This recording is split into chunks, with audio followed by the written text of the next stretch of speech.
Good afternoon. The time is 11:17. Good morning. It's afternoon somewhere, don't they say that in the song? It's 11:17. Subject to Mayor Bruce, we will begin our Wednesday, May 24th, 2023 meeting of the South Placer Regional Transportation Authority. And please rise and join me for the flag salute. And Bruce, would you lead us today, please, sir? Ready, salute. I Pledge allegiance to the flag of the United States of America and to the republic for which it stands, one nation, under God, indivisible, with liberty and justice for all. Solvi, could we get a roll call, please? Yes. Broadway. Here. Howdeshelt. Here. Joyner. Here. Jones. Here. Thank you, Solvi. In our packet, we received the action minutes from the February 22nd meeting. That was available to us prior to this meeting, and could I get a motion to approve those minutes, please? We have a motion and a second to approve the action minutes from February 22nd. Any further discussion? There being none, all in favor say aye. Aye. Aye. Opposed or abstentions? There being none, passes unanimously. Thank you. Agenda review. Are there any changes to the agenda? There are no changes, Chair. All right, wonderful. Thank you. We will then move to the next item, which is AB 2449. And Matt, you're going to present on that item? Yes, Chair, all boards are a member and are, well, not or remotely, they're all present, so there's no board action necessary. We can move on to the next agenda item. Wonderful. Thank you, Matt. Next item on our agenda today is public comment. This is an opportunity for members of the public to speak on items not on our agenda today. Speakers will have 3 minutes under public comment to speak. The Brown Act does not permit any action or discussion on the items not listed on our agenda. Is there anyone in chambers that wishes to speak on an item not on our agenda? Is there anyone online? No. All right. We will therefore move to the next item, which is our consent calendar. Our consent calendar today includes one item, which is the Nevada Station budget. Does anyone wish to pull that item from the agenda? There being none. Okay, Motion to approve. Second. thank you. We have a motion and a second to approve the consent calendar. Any further discussion? There being none, all in favor say aye. Aye. Aye. Opposed or abstentions? There being none, passes unanimously. Item H, the next item on our agenda today is a public hearing of the South Placer Regional Transportation and Air Quality Mitigation Fee Program inflationary adjustment, and I believe Corey is presenting that today. Thank you, Mr. Chair. Good morning, members of the SPRTA Board. This item is for an adjustment to the Air Quality Mitigation Fee Program, this or commonly known as the Tier 1 fees that are assessed on new housing developments across the South Placer region. So every year we come before you and bring an inflationary adjustment to this fee. It's based off of the Engineering News and Reviews Construction Costs Index for what we call the 20 Cities Index, which is kind of just an average of a bunch of different cities around the country, as well as for the San Francisco area. This year's adjustment is 1.95%, quite a bit less than what we had last year, which was almost 12% fee increase. And if this board approves, it will become effective on August 1st, 2023. This is just a summary of the indexes that kind of went into producing the 1.95% adjustment. So for the 20 cities average, it was around 2.5%, and less so in San Francisco, where the construction cost index was about a 1.43% increase. Historically, we've kind of seen relatively flat and not flat, but relatively stable inflation for the last, maybe 5 fiscal years before the pandemic, and then we saw a pretty substantial increase last year in 2022 before going actually down to below pre-pandemic levels of inflationary increases.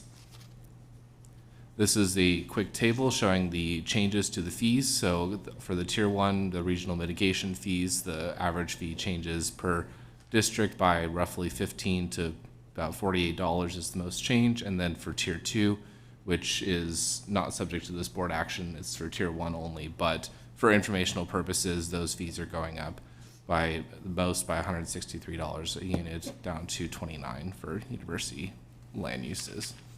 So with that, staff's recommendation is to conduct the public hearing, to consider the inflationary adjustments to the SPRTA fees, and then adopt the resolution for the fee increase. And I'd be happy to answer any questions. Great. Thank you, Corey. Any questions from the board? Okay. With that, I'll open public comment. Is there anyone from the public that wishes to comment on this item? No one in chambers? Do we have anyone online? No? All right, there being none, we'll close public comment. I'll bring it back to the board for a decision. We have a motion and a second to approve the inflationary adjustment. Any further discussion? There being none, all in favor say aye. Aye. Opposed or abstention? Passes unanimously. All right, the next item on our agenda today is the regional, item I, the Regional Transportation and Air Quality Mitigation Fee Allocation Request for South Placer Transit Project. And Rick, I believe, is presenting that today. There he is, to my right. Shifting seats a little bit around today. Good morning, Chair, board members. So the request in front of you is to allocate $1,186,000 of the SPRTA Tier 1 funds to the South Placer Transit Project for the construction phase. Just a background on the project. It's a regional project. Roseville happens to be implementing this. It is express bus service that connects the city of Lincoln with the Galleria Mall, Sutter, Roseville, and Kaiser Medical Centers, and then down to the Watt I-80 light rail station. Includes the purchase of buses, electric buses, and then also includes construction of electric charging infrastructure at Galleria, which is that piece is the subject of this request. So I mentioned it's got construction at Galleria Mall. Part of what they're doing at the bus stop is installing overhead on-route charging. So this is kind of a picture of kind of a typical on-route charging. You see kind of the tan box up in the air is the charging facility. So the buses are able to pull in underneath this, they get connected up, and in short order get a kind of a big boost to the battery system in the bus and adds mileage. Kind of the benefit with this is they can get charged up at the mall, which is remote from Roseville's depot, so it allows them to kind of keep the buses on the circuit without having to go back to the depot and get charged up. The project itself has got 2 chargers that are going to go in this location. I think I mentioned they're looking at basically like a 5 to 7 minute kind of charge time that is enough to keep the buses going and not have to pull them out of service and send them back over to the depot. In terms of funding background for the project, so it's as I mentioned, regional project. PCTPA sought and received a $6 million Solutions for Congested Corridor grant back in 2020. Funded both the purchase of buses and overhead charging. The buses happen to be on order already. SPRTA did fund part of the design phase for $136,000. That work's complete, and they're about to start the construction phase, and Roseville staff have identified basically there's a sizable increase in cost to that project, largely due to the bus charging equipment costs. So about a $1.4 million increase. They have identified some sources to help cover that, but they end up with the $1.186 million shortfall. So that dollar amount makes up the funding need. Because of the grant funds, they have to go to a construction allocation request for the June CTC meeting. And part of that is they need to show that the project is fully funded when they make that request. They have submitted an application for $1 million grant to the Carl Moyer Air Quality Grant Program, but they won't have results for that till August. So they don't know at this point, and having to move forward with that allocation, they don't know if they're going to get those funds or not. So what we are asking for is an allocation for the full $1.186 million, so they can at least show that the project's fully funded. If that grant does come through, then the actual funds they need would be less than whatever comes in for that grant. It's possible. They could get $1 million, they could get something less than that. So that kind of summarizes the item. the requested action is to adopt Resolution 2303 to allocate the 1.186 million of Tier 1 funds to the project. Happy to answer any questions. And Ed Schofield at City of Roseville is also online if there's any questions in particular about the project. All right, are there any questions from the board? I do. So this is going to include a charging station at Galleria. Do we have charging capabilities at wherever we keep them? Yeah, Roseville has a separate funded project that is charging at their bus depot. Okay, good. If you need, down the road, discover you need an additional location somewhere along the line, we've got the Caltrans Park and Ride that sits right parallel to Highway 65. Would be a good location for that as well. So I guess I'm a little curious, and I don't think we can do anything about this, but if we fully fund this, if I'm taking a look at creating a grant for $1 million, and I see that a project is already fully funded, I'm less likely. Yeah, the grant has already been submitted and it's under review, so it would have been submitted, not showing those SPRTA funds, and the results of that are due in August. So I'm going to suppose that they're probably well in the process All right. of reviewing it. Okay, thank you. Any other questions? Do they not require, though, that the projects be funded for the award, for the Carl Moyer Awards, for those grants? I thought that they had to be funded in order for you to get the grant awards. So I would like to sort of refer that over to Ed, because I'm not familiar with what went in with the application. So I don't know if Ed, you can, Solveig can let you speak, and you can unmute. Hello, can everybody hear me? We can, yes. Thank you, Ed. Oh, so could you repeat the question? Yeah, so Ed, just looking for clarification on the funding. Is awarding of the grant, is that not contingent upon the project being funded, so you're able to demonstrate that you have funding?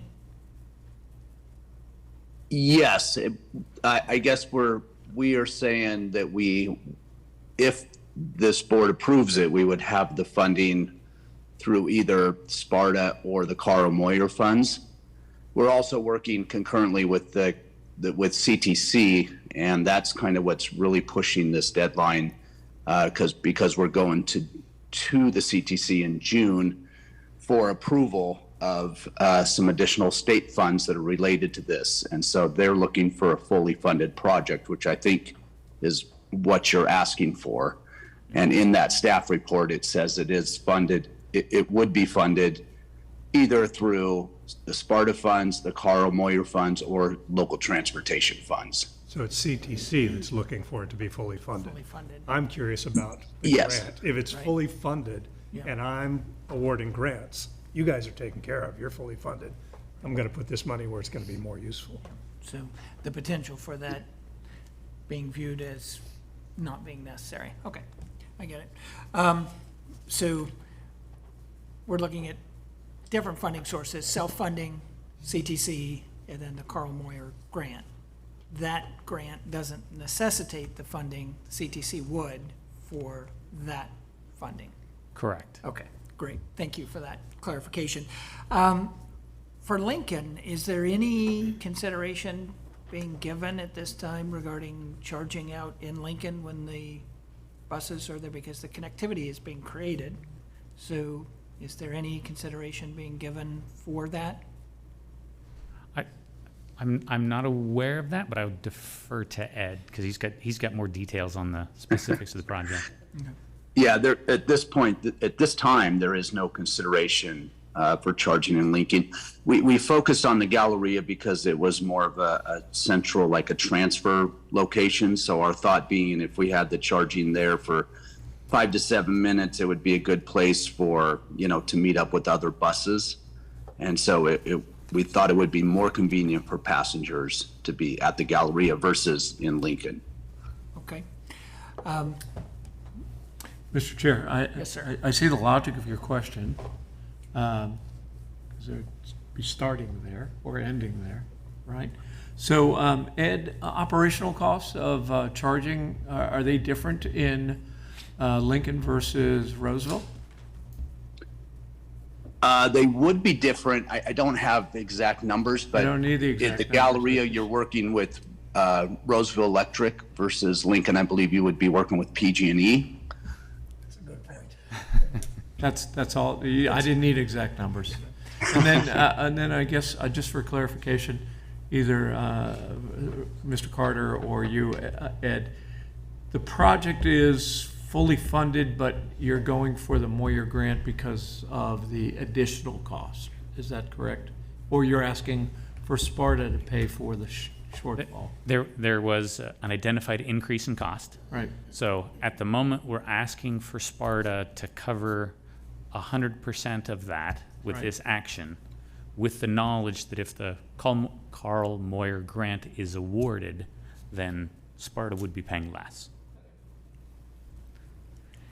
One of- Sue?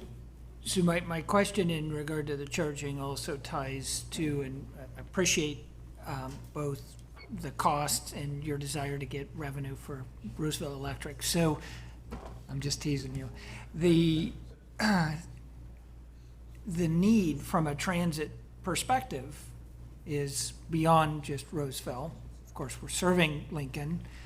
Not all routes go through Roseville. So there will be a time if we're looking to charge those units while they're en route from, say, Lincoln to Rockland to Sierra College to Auburn, having the charging stations, are we looking at that? Is it being incorporated into the process as we're moving forward? That's really my thought there. So that's why I asked the question. And Sierra College would make a lot of sense as well. Yeah. You know, just the ability to rapidly recharge, get to the next spot, Yeah. recharge as you're waiting there. But- But that's a future plan. It's- Yeah, but again, I want to ensure that that's top of mind for us, and then if there's a way to get long extension cords to run those from Roseville, I would support that too. I believe that we're gonna bring the, when we come, we'll bring the power with us. so. Yeah. And I will add, part of the consideration with the location at Galleria is the ability for other lines and other routes to be able to use that facility. You know, if from a routing standpoint, they recognize that that's an opportune place to stop and recharge. Okay, great. All right, thank So you. that Roseville can get the sales tax revenue and everybody gets off the bus and goes to the gallery. Yeah. All right, any other questions from the board? All right, I'll open it up for the public for comment. Does anyone from the public wish to comment on this item? No one in chambers? Anyone online? No. All right, I'll bring it back to the board. Joyner moves approval. I'll second. We have a motion and a second to approve item I. Any further discussion? There being none, all in favor say aye. Aye. Opposed? Or abstain? All right, so moved. Moved unanimously. Next item on our agenda today is the Placer Parkway Phase 1 reimbursement agreement. And Rick, again, you're up. Good morning again. So the action before you is looking to authorize the executive director to execute the Placer Parkway Phase 1 reimbursement agreement. Just a little background on the project. I think, for the public's benefit, Placer Parkway is a proposed expressway that connects SR 65 at the Whitney Oaks Parkway with State Route 99 over at Sankey Road. So this is a large, important regional project. Placer County happens to be delivering the first phase of that project. That phase includes basically completing the construction of the interchange that is, currently half of it, kind of the east half is built at Whitney Oaks. Would complete the west half of that interchange and extend the road over to Foothills Boulevard. Placer County is moving along with the design. They've basically completed the design work for that. They're working on right-of-way and utility relocation work. They expect to go to construction in 2024. It's a very large, expensive project. It's about $81 million. And in order to fund this, Placer County has entered into an agreement with the United Auburn Indian Community to help fund that interchange, as part of Phase 1. Kind of as a SPARTA background for this, this is the main project that is the SPARTA Tier 2 fee program. So Tier 2 funds the majority of Placer Parkway, in excess of $600 million. It currently lacks enough fund balance to be able to fully fund that $81 million cost, so kind of lends itself to Placer County advancing that project with funds from Placer County as well as funds from United Auburn Indian Community. In terms of the background, this originally came around in 2020. It went through both the SPARTA board as well as the cities of Rockland, Roseville, and Lincoln, who all approved this. Post-approval, the county identified there were cost increases.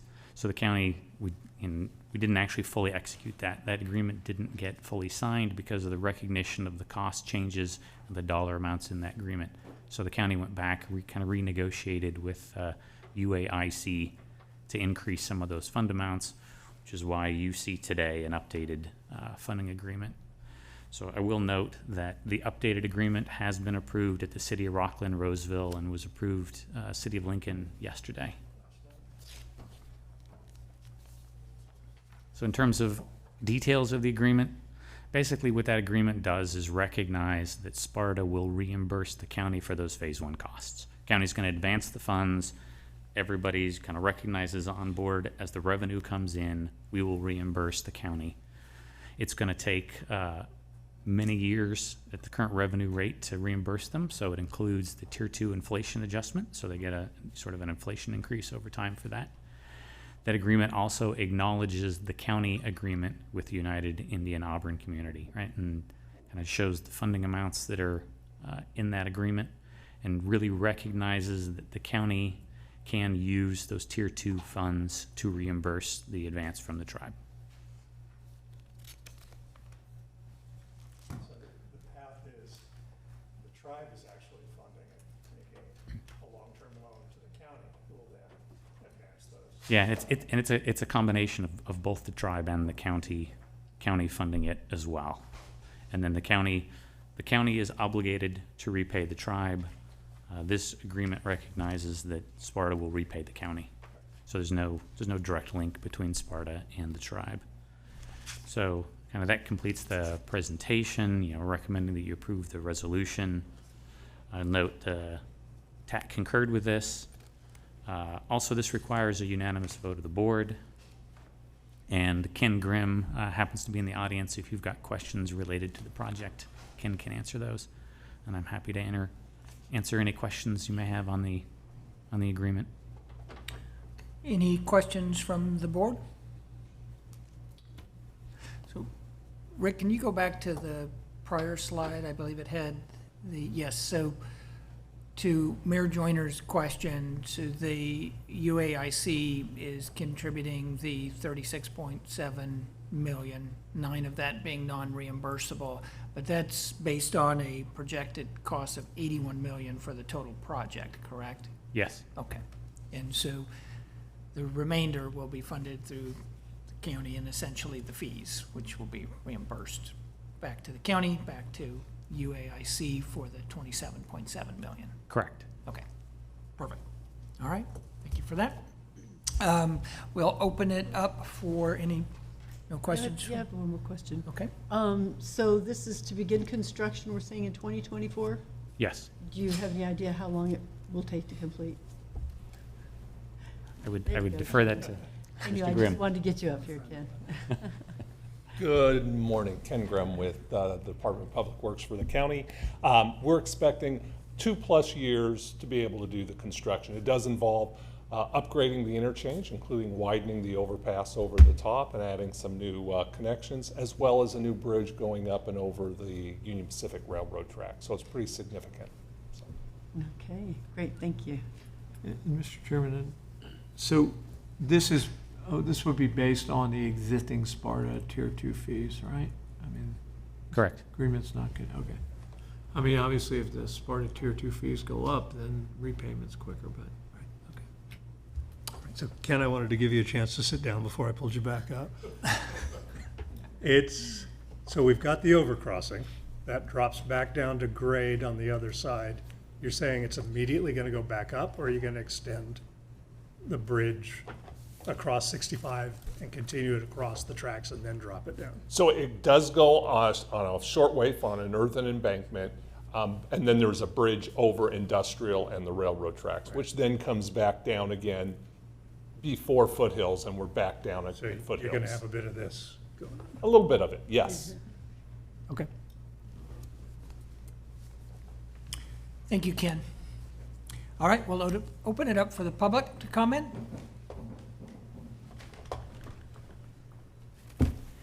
Hi, Mike Garabedian, Placer County Tomorrow and Pacific to American Divide, and it's nothing new for me to be standing for different bodies here opposing Placer Parkway. But the voters did too in 2016 when they failed to pass Measure M. This looks like another effort. I mean, the county has allocated money against the wishes of the public, as I understand it, and see from that vote, and they're still trying to do it. This is it hadn't been talked about that I know of as a major, what I would see now as being discussed as a cross-country interstate transportation truck route. That's really something I suggested might happen with cars coming up 55 and using that route. I think that's exactly what's going to happen, and that's what's contemplated, to bring that heavy traffic onto 65 and across there to Sutter County and 99. So it's interesting that there's concern expressed here about the Southeast Connector, because one way to look at both the Placer Parkway and the Southeast Connector is that they are part of what used to be called the Beltway highways. And so they may be related. Have serious concerns about the Southeast Connector as that kind of potential, but I think that alone that is an issue I might even agree with the mayor of Lincoln about. Anyway, this is a serious problem. The voters have, I think, made their views clear, and this body tested and retested and retested and retested to see if a Measure M might pass again, including in the area just of the cities. The bill, the President Pro Tem's bill for San Diego, you got added into that, just having the measure on the ballot in the three cities. I think it was just the three cities. So it seems to me like the thicket is getting thicker. Have concerns about believe that the tribe had far better ways to get access to their facility through transit or something we suggested at one of the first Board of Supervisors meetings. They look into the different ways that casinos around the world are getting people remotely to their casinos, but it looks like that's not happening, which I think is unfortunate, because I think they could resolve their transportation needs without depending on Placer Parkway. So that's kind of an update of concerns about that. Thank you. And opposition to this measure, this item on the agenda. Thank you, Mr. Garabedian. All right, is there anyone else from the public that wishes to comment? No one in chambers. Do we have anyone online? We do not. All right, I'll bring it back to the board for action. So just very quickly to Mr. Garabedian's point, the measure did actually pass in the three cities. That's the reason this new special district has been created, so that the three cities can join together again and see if we can pass that revenue measure to make the improvements that we believe are necessary moving forward to mitigate the impacts of the incredible amount of development that is taking place in Placer County, to no small measure, because the regional housing needs allocation mandates that growth and does not give us a method to mitigate the impacts of that growth. The state is only matching 50%, should we be able to raise that match locally. So Placer Parkway is put out as a mitigation for the impacts of all the development that is being put forward. Absent Placer Parkway, that becomes problematic, yes? If Placer Parkway does not get built, there is no mitigation. I would say it is one of the defined mitigation measures for the development. And it gets more complex than that depending on what development and what specific plan, but yes, that's accurate. And And for those who don't want to see that growth happen, this is being opposed to these mitigation projects is a great path to try to slow that growth down, and I understand that, but we've got to proceed in good faith to mitigate the impacts of all the development that we've approved in our individual communities and that the county is approving as well. So, And echoing those comments and knowing that it also produces jobs, right? These are not just about houses. I'm going to make a motion to approve staff's recommendation. I have another comment I'd like to make. In light of the concerns for making a shortcut for large, heavy trucks, I mean, the intent of this is to mitigate for all of our development. Is there any way it can not be a truck route? That it's just, I don't know. I agree, though. I mean, there are going to be those that are going to take the shortcut, and I know that heavy roads are have destroyed Sierra College and Eureka because they're all taking the shortcut from 50 to 80. Lincoln Boulevard. But- Yeah, I lived through that. I'm surprised. So in the short term, this connects to Foothill. That is not an attractive truck route. But eventually, it's going to connect to 99. It is. I mean, in the interim, as it is built to the west, piece by piece, it is largely going to facilitate the movement of traffic associated with development and existing traffic that's already there on other lower priority roads, neighborhood roads, roads that aren't designed to handle this level of volume. So it will have a mitigating, effect for that.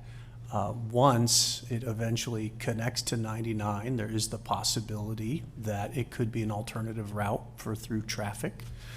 That's something that it could be. I mean, that is, its connection to 99 isn't something that we are going to see in a decade, so it's not going to occur.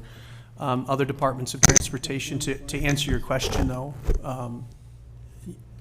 you do have the ability through policy to identify certain things, interstate systems, state highway systems as truck routes and things of that nature through policy that can be enforced.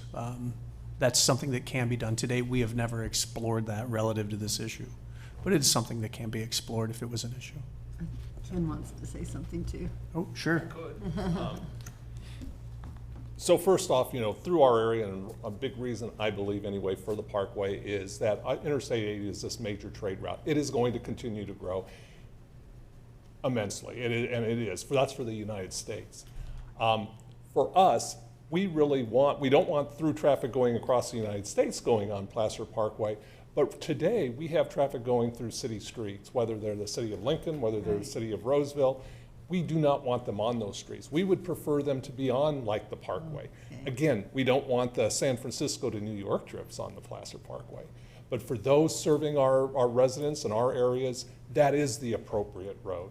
We want to make sure they're not on our local streets, tearing them up or even providing all the safety issues associated with that.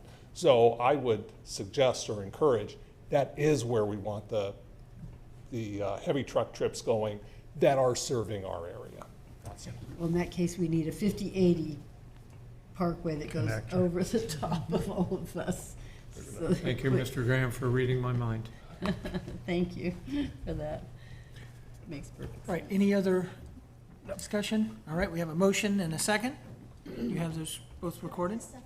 I thought that Mayor Joint. Well, I'll do it. Yeah. I'll do it, sure, second. All right, so we have a motion and a second. Any further discussion?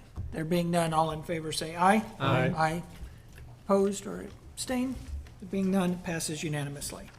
Thank you. The next item, item K, is the Nevada Station Building, and Matt is presenting that. Thank you. Deja vu all over again. So just to remind us all, including myself, SPRTA is actually the owner of the building. And so, we just like when we sat as PCTPA, we need to ask for authorization and action from you for us to be able to list Nevada Station for sale. So I won't go through it all in the same amount of granularity, but I will move through it quickly in case there's anybody new who's joined online or is in the audience. So what we'd like to do is list the Nevada Station for sale.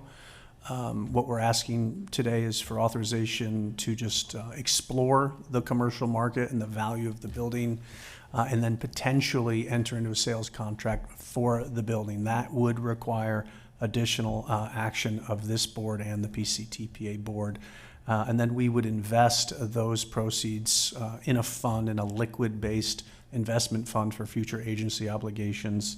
And of course, we would put guidelines around what those funds could be used for. They would be exclusively for agency operations, not for project costs or things like that. I think we talked about the financial history. That building was originally purchased in '03 for $2.46, and administratively SPRTA sold it to PCTPA because of the authority. We currently owe just under $880,000 for it, due to be paid off in 28, 29. And we do incur additional debt over time to pay for large financials. This is what the lease income has looked like over time, and as I think you heard from Jody, rarely is it fully occupied. We currently have a vacancy. This shows you our profit and loss, and again, this gets to that variability. It's not that the numbers are necessarily large, it's the lack of certainty and the lack of the ability for us to budget, especially with such a small, operating budget as a small agency. And as we discussed, there have been and will be continuing maintenance and potential projects, and these are only going to grow as the building ages. It's just over 40 years old at this point. So why are we looking for this authority? We don't feel it's in our interest as SPRTA to own real property, and we're looking for fiscal certainty, and we think this could be the most fiscally prudent option for SPRTA and PCTPA. We'll know that after we list it, and we'll see what the market says, and the market will be very clear. And then we'll be able to come back and let you know if we still think this is the best course of action. So this might not result in the sale of the building at all. It'll just give us certainty as to what the market value is of the building. With that, I'll take questions. Okay, thank you. Any questions from the board? I think we asked them all the last go-around. Last round? Okay, great. I'll open it up then for public comment. Is there anyone from the public that wishes to comment on this item? No one in chambers? Anyone online? No? Okay, we'll bring it back to the board. Move staff's recommendation. Second. We have a motion and a second. Any further discussion? All in favor say aye. Aye. Opposed or abstained? Passes unanimously. Next item is Executive Director's Report. I have nothing else. All right. Thank you, Matt. Any board direction to staff? There being none, our packet does include informational items, including the minutes, or it is the minutes from the TAC meetings of April and May. And other than that, our next regularly scheduled SPRTA meeting will be on June 28th. And with that, we are adjourned. Thank you. Thank you.